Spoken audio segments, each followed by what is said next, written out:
Hi viewers, very good morning, have a nice day.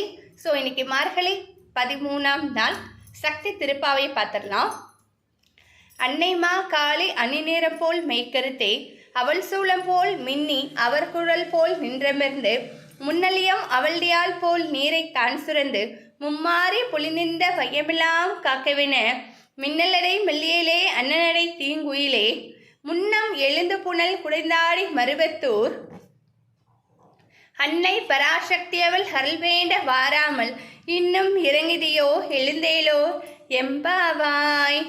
So நம்ம சக்தி திருப்பாவையில் பாவியர்களை எழுப்பிட்டோம். இப்போ நம்ம என்ன பார்க்க போகிறோம் அப்படின்னா, கடவுளை எழுப்பணும் இல்லையா, அதனால் திருப்பள்ளி எழுச்சி பார்த்துடலாங்க. மார்கழி 13ஆம் நாள்.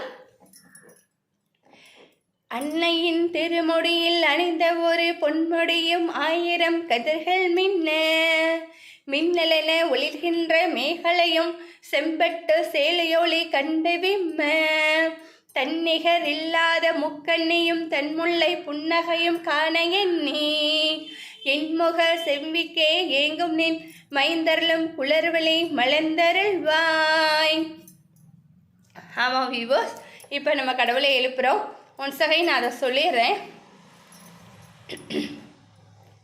அன்னையின் திருமொழியில் அணிந்த ஒரு பொன்மொடியும் 1000 கதிர்கள் மின்னலென ஒளிர்கின்ற மேகலையும் செம்பட்ட சேலையொளி கண்டு விம்ம தன்னிகர் இல்லாத முக்கண்ணியும் தன் முல்லையும் புன்னகையும் காண எண்ணி இன்முக செவ்விக்கே ஏங்கும் நின் மைந்தர்களும் குளர்